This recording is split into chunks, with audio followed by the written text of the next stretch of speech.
He was just 17. She was 24. Everyone said it was impossible. But 10 years later, he's a billionaire, and he's still determined to win her heart. Can love truly overcome the years between them? The sun hung lazily over the quiet neighborhood, spilling gold across wide lawns and the pale stone walls of the Blakemore mansion. The sound of laughter carried from the poolside, light, musical, and familiar. 17-year-old Jerry Blakemore stood a few feet away, pretending to scroll through his phone while sneaking glances toward the group gathered by the water. His older sister, Carolyn, sat under a wide umbrella chatting animatedly with Frances Jefferson, the woman Jerry had been hopelessly fascinated with for years. Frances was 24 now, radiant under the summer light.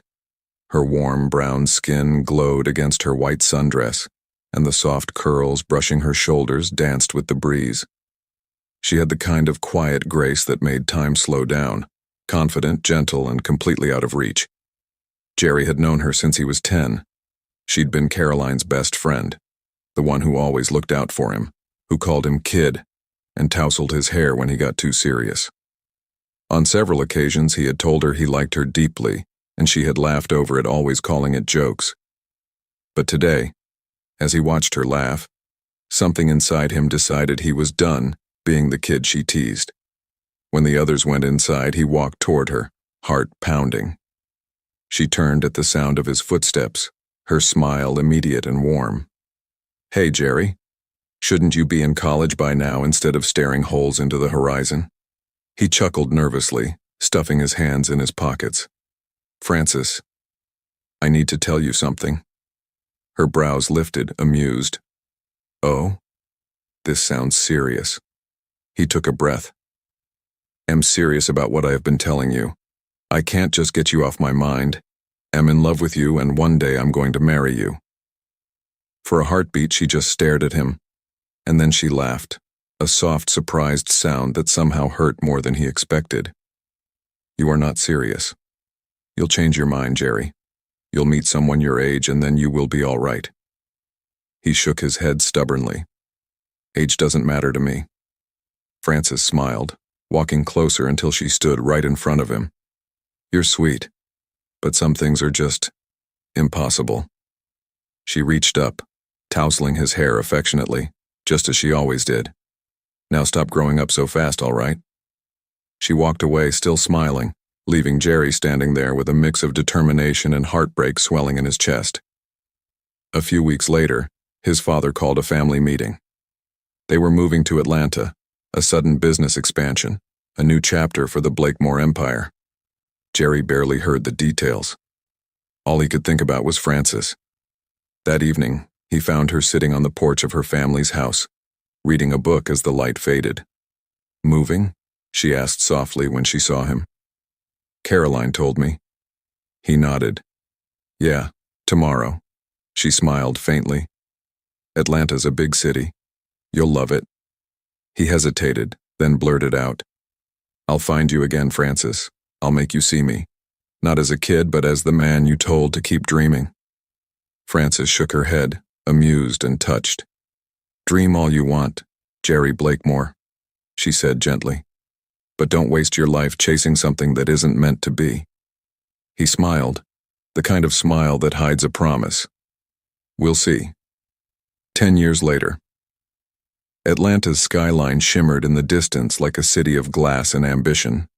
Inside a sleek high-rise, Jerry stood before a mirror, straightening his tie.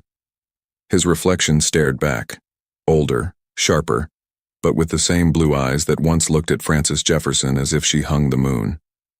He was now the CEO of Blakemore Innovations, a global tech and real estate powerhouse built from his father's legacy.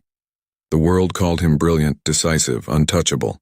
But behind every boardroom success there was still a quiet ache. The memory of a laugh, a look, a promise he'd never let himself forget. He'd dated women, models, executives, socialites, but none of them could erase her from his mind.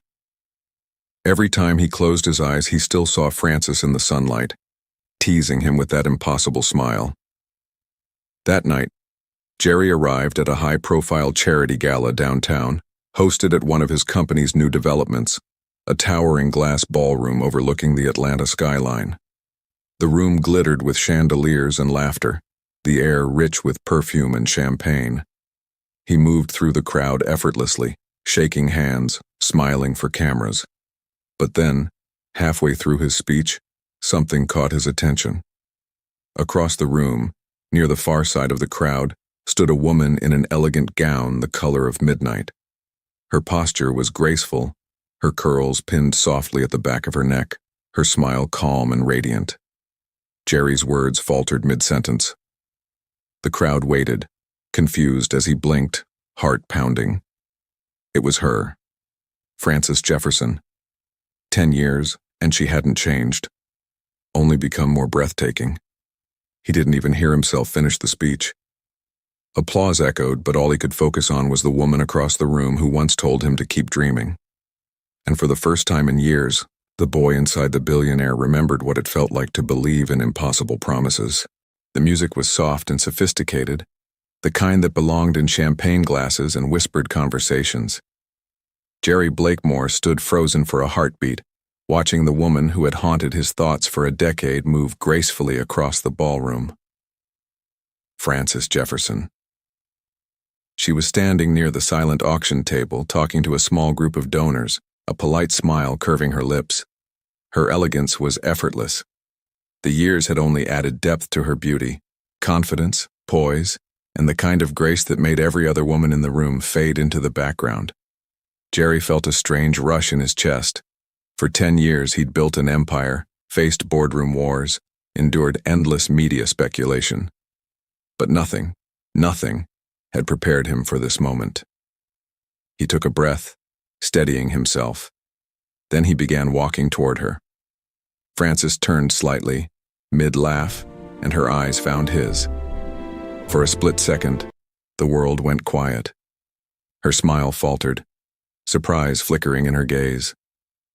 "Jerry Blakemore," she said, her voice soft but certain, as if she almost couldn't believe it. He smiled, his heart pounding. "You look exactly the same." Her lips curved, the faintest trace of amusement lighting her expression. "You look different." "Older?" he teased. "Wiser," she corrected gently. They both laughed, and just like that, the years between them seemed to blur. He offered her a glass of champagne. "It's been a long time." 10 years, she said, studying him. "I read about you once, in a business magazine. CEO of Blakemore Innovations, youngest in the company's history.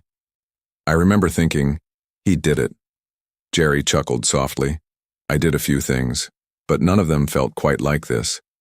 Frances tilted her head, a playful warning in her eyes. "Careful, Jerry. You're starting to sound like that 17-year-old boy again." He smiled faintly.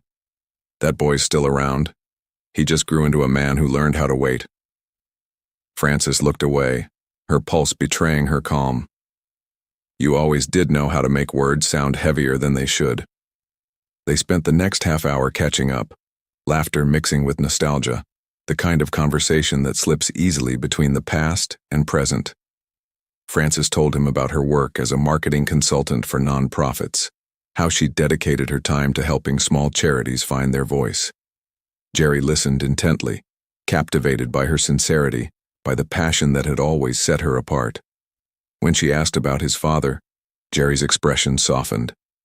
"He passed a few years ago. I took over right after." Her eyes softened with sympathy. "I'm sorry, Jerry.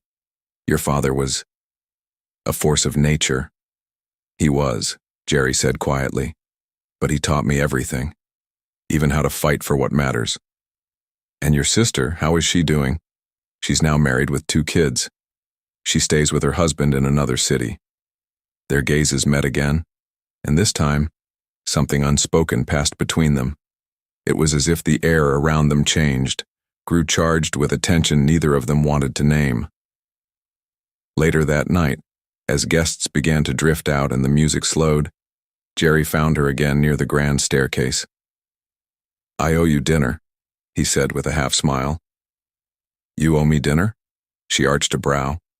He nodded. 10 years ago I made a promise. You laughed. I think I deserve the chance to make you laugh again, this time over a real meal. Francis hesitated, torn between amusement and caution. You're a billionaire now, Jerry. I'm sure you have plenty of women who'd say yes with the speed of a light. His voice lowered, steady and sincere. None of them were you. For a moment, neither of them spoke.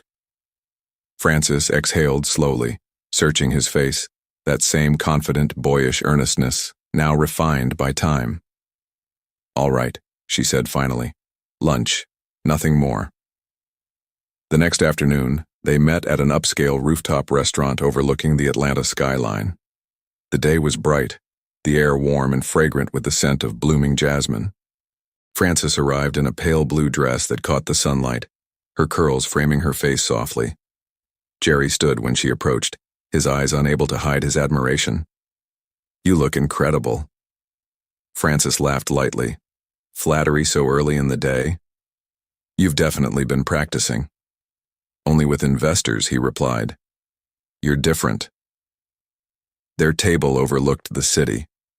Conversation came easily. About work, family, life. They laughed more than they expected to. Jerry spoke of his travels and the relentless pace of his job. Frances talked about finding purpose and simplicity in helping others grow. Somewhere between the laughter and the silence, their gazes lingered too long.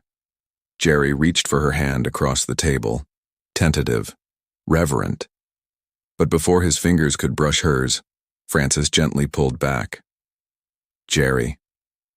Her tone was soft but edged with hesitation. You were a kid when you said you loved me. I can't let myself believe you still mean it. He didn't flinch. Instead, he leaned forward, his voice low and unwavering. I don't love you like a kid anymore, Frances. I love you like a man who waited 10 years to prove it. Her breath caught. The sincerity in his eyes left no room for doubt, no trace of the boy she used to tease. But Frances shook her head slowly. You don't know what you're asking for. People talk. They judge. You've built a public life. I can't be a headline. He smiled faintly. Then we won't give them one. She stood abruptly, emotion flashing in her eyes. Jerry, please. He rose, his expression calm but aching. I meant every word I said to you when I was 17. And I mean every one now. You can walk away tonight, but I'll still be here, waiting. Frances's lips trembled with the weight of everything she wanted to say and couldn't. She turned before the first tear could fall. Outside, the city was wrapped in silver rain. She hurried toward her car, clutching her umbrella as if it could shield her from the storm inside her chest. When she glanced back through the glass wall of the restaurant, she saw him, still there, standing by the window, watching her leave. His hair was damp from where the rain had caught him, but he didn't move. He didn't chase her. He didn't have to. Because deep down, Frances already knew she was running from the very thing she'd been missing for years. She slid into her car, heart pounding, and watched as he disappeared behind the curtain of rain. He didn't chase her. He didn't have to. She already felt it, the pull she'd spent years trying to ignore. Weeks had passed since that unforgettable night at the gala, yet Frances Jefferson couldn't shake his words. Jerry Blakemore's voice echoed in her mind whenever she closed her eyes. I love you like a man who waited 10 years to prove it. She had laughed it off then, brushed it away as nostalgia or charm. But deep down, something inside her had shifted. Every time she drove through downtown Atlanta and saw his company's name, Blakemore Innovations, glowing across the skyline, she felt a pang in her chest. Not because he was rich or powerful, but because the boy who once chased her down the old neighborhood street now looked at her like she was the only woman in the world. Frances tried to bury herself in work. Her marketing consultancy was doing well, and she was in the middle of preparing a proposal for a major nonprofit project, a campaign to fund literacy programs for underprivileged children. It had been her dream for years, and she wanted to do it right. Yet every time she reviewed her plans, she imagined what Jerry might say, how he'd probably smile and tell her she was doing something incredible. Then one morning, her assistant rushed into her office, eyes wide. "Frances, you're not going to believe this. Someone just donated the full amount to fund the entire project. All of it." Frances froze mid-step, pen still in her hand. "What do you mean? All of it?" "Every cent," her assistant replied, holding up the confirmation email. "Anonymous donor. The funds cleared this morning." Frances's breath caught. She leaned forward, scanning the message. Anonymous. No details, just a note attached. "For the dreamer who taught me what real purpose looks like." Her heart skipped. Only one person could have written that. She stared out the window, her pulse quickening as the city below blurred. For a long moment, she said nothing. Then, without overthinking it, something she'd done too often, Frances grabbed her purse and car keys. "Hold my calls," she said quietly. "I'll be back later." The elevator ride to the top floor of Blakemore Innovations felt longer than it should have. The building was sleek and modern, all glass and steel, the kind of place that reflected the man he'd become. Refined, powerful, impossible to ignore. Her reflection stared back at her from the mirrored walls, soft curls framing her face, brown eyes filled with emotion she couldn't hide. The receptionist recognized her name immediately. "Mr. Blakemore's expecting you." Frances blinked. "He is?" "Yes, ma'am. You can go right in." She stepped into his office, and for a heartbeat it felt like time folded in on itself. The view stretched across all of Atlanta. The skyline, the rolling hills, the golden afternoon light. And there, standing by the window in a charcoal suit, was Jerry Blakemore. He turned as if he'd known she was coming. His expression was calm, but his eyes, those same clear blue eyes from her memories, softened instantly when they met hers. "I was wondering how long it would take you to come," he said quietly. She crossed her arms, trying to hide her nerves. "You really shouldn't have done that." "I didn't do it to impress you." He stepped closer, voice steady but tender. "I did it because I knew how much it meant to you. You've spent your life helping others, Frances. It's about time someone helped you." She sighed, shaking her head. "You can't just throw money at something because of a promise you made as a teenager." He smiled faintly. "Who said this is about a promise? This is about love, the kind that doesn't go away just because time does." Frances looked away, her heart pounding. She wanted to stay angry, to remind him of their age difference, of the gossip it might stir. But the sincerity in his tone broke through her defenses. He moved closer, standing just a breath away. "You know what the funny thing is? I thought I'd forgotten the sound of your laugh, but I hadn't. Every time someone laughed around me, I'd turn, thinking it was you. 10 years, Frances. 10 years, and you're still the only one I see when I close my eyes." Her throat tightened. "Jerry." He reached into his pocket, pulling out something small, a folded piece of paper, worn and creased. "Do you remember this?" She frowned, taking it. Her breath hitched when she realized what it was. A note he'd given her the day he left their old neighborhood. "I'll marry you one day." She laughed softly through tears. "You kept this?" He nodded. "Every single day. It reminded me that some things are worth waiting for." Silence settled between them, heavy and electric. Outside, the city buzzed, unaware that two hearts were finally finding their rhythm again. Frances took a deep breath. "You really haven't changed much." "I'd say I've changed a lot," he said gently. "Except for one thing. How I feel about you."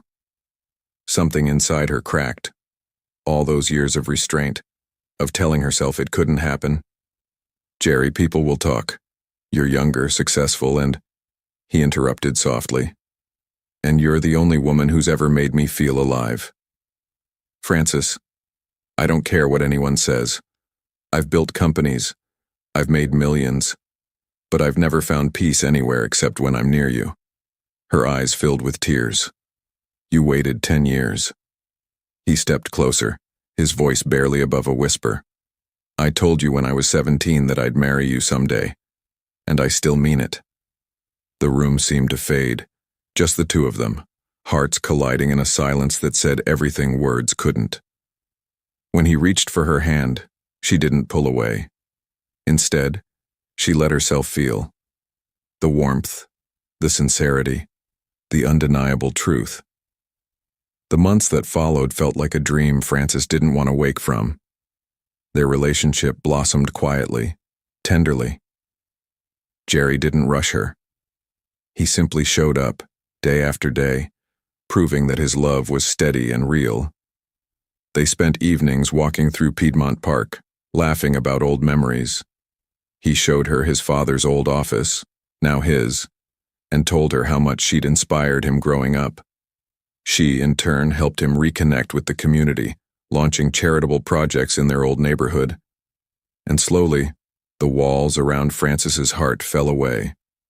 Then one night, under the soft glow of city lights, Jerry took her back to where it all began, their childhood street. The old Blakemore mansion stood behind them, restored and glowing. He turned to her, heart in his eyes. "Frances Jefferson, I told you I'd marry you someday." Before she could reply, he knelt down, pulling out a diamond ring that caught the light like starlight.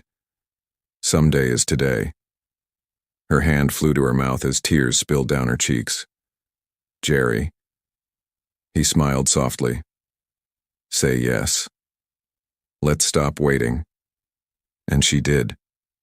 Their wedding was the talk of Atlanta, grand, glamorous, and breathtakingly elegant. The venue was a glass-domed ballroom overlooking the skyline, filled with music, laughter, and the shimmer of candlelight. Caroline, Jerry's sister, was there cheering him and happy he finally married his heart desire, irrespective of their age difference. Guests gasped as Frances walked down the aisle, radiant in an exquisite couture gown of white silk and delicate lace, the train trailing behind her like a whisper. Jerry stood waiting at the altar, eyes locked on her the entire time. Every step she took was a reminder of the promise that had begun years ago. In youth, in hope, in the belief that love could truly wait. When she reached him, he took her hand, his thumb brushing over her wedding ring as he whispered, "I told you I'd marry you someday." She smiled through tears. "And you did." As they shared their first kiss as husband and wife, the city lights outside shimmered like stars celebrating them, two souls who had finally found their way back to each other. Some loves don't fade with time. They wait for the right moment to begin. The turquoise waves of the Caribbean shimmered beneath the morning sun, their rhythm soft and unhurried, like the life Frances and Jerry Blakemore had finally found together. The luxury villa they'd rented on the island rested high above the ocean, its open terrace draped in soft linen curtains that swayed gently in the sea breeze. Frances stood there, barefoot, wrapped in a silk robe the color of champagne. The horizon stretched endlessly before her, blue meeting blue. And for the first time in years, she felt completely at peace. Behind her, Jerry appeared, his hair slightly tousled from sleep, wearing a loose white shirt, and that familiar boyish grin she'd fallen in love with years ago. He wrapped his arms around her waist from behind, resting his chin on her shoulder. "Still can't believe it, can you?" he murmured, his voice low and warm against her ear. She smiled softly. "That I'm Mrs. Blakemore now, or that you actually kept your childhood promise?" "Both," he said with a chuckle. "Though between the two, I think you're the one who made my dream come true." She turned in his arms, meeting his gaze. The years between them no longer mattered. Time had folded neatly into this single moment. "You were a stubborn 17-year-old, she teased. "I never thought you'd wait this long." He brushed a strand of hair from her face, his eyes tender. "For you, I'd have waited forever." They kissed, slow, deep, and full of the quiet certainty that came only from love that had been tested and proven true. When they finally pulled apart, Jerry led her to the table on the terrace where breakfast waited, fresh fruit, croissants, and 2 glasses of orange juice catching the sunlight. He poured her a glass, then paused, watching her with a faint smirk. Are you sure you don't want the champagne today? Francis hesitated for a moment before smiling, that glowing, secret kind of smile he knew so well. Not today, she said softly, placing a gentle hand over her stomach. It took him a second, then his eyes widened. Francis. She nodded, tears glistening in her eyes. Yes, Jerry. We're having a baby. For a moment, words completely failed him. He reached out, resting his hand over hers, feeling the faintest tremor beneath her touch. Then, slowly, a disbelieving grin spread across his face, wide, joyful, almost boyish. He laughed, a full, warm sound that carried across the terrace. You're serious? I am. Her eyes softened. I wanted to tell you last night, but I wanted it to be quiet. Just us. He pulled her into his arms, holding her tightly, his hand sliding protectively over her stomach. You've already given me everything I ever wanted, Francis, he whispered. But this is more than I ever dreamed. They stood there for a long time, listening to the sound of the sea, hearts steady and full. Later that afternoon, they walked along the beach, the waves lapping at their feet. Francis wore a flowing sundress that danced in the wind, her curls shining under the golden sun. Jerry held her hand, occasionally glancing at her as if to make sure she was real, that this wasn't just another dream from his teenage years. Do you remember what I told you before I left all those years ago? He asked suddenly. She smiled. That you'd marry me one day. And you told me to keep dreaming. She laughed softly, the sound blending with the ocean breeze. Looks like your dream came true. He stopped walking, turning to face her. It wasn't just a dream. It was a promise. He placed his hand gently over her stomach again, his eyes filled with wonder. And now, it's our forever. They stood there, the waves washing around their ankles, the sky painted in soft hues of pink and gold. Somewhere behind them, the sun began to sink into the horizon. The same sun that had once risen over the streets of their old neighborhood, where a young boy had made a vow to a woman who never thought he'd keep it. Now, years later, they were proof that some promises weren't meant to be forgotten. As the first stars appeared above the sea, Jerry pulled her close once more, pressing a kiss to her forehead. You know what I'm most excited about? What? She asked softly. To tell our child how I met their mother, he said, smiling, and how I never stopped loving her, not for a single day. Francis's eyes glistened as she leaned into him, her voice barely a whisper. Then tell them, Jerry. Tell them everything.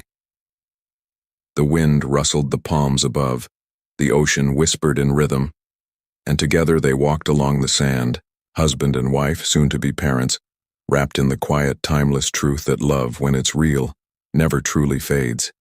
It only waits, patiently, faithfully, for the right moment to begin. Thank you so much for watching and supporting my channel. Your love, comments, and shares mean everything to me.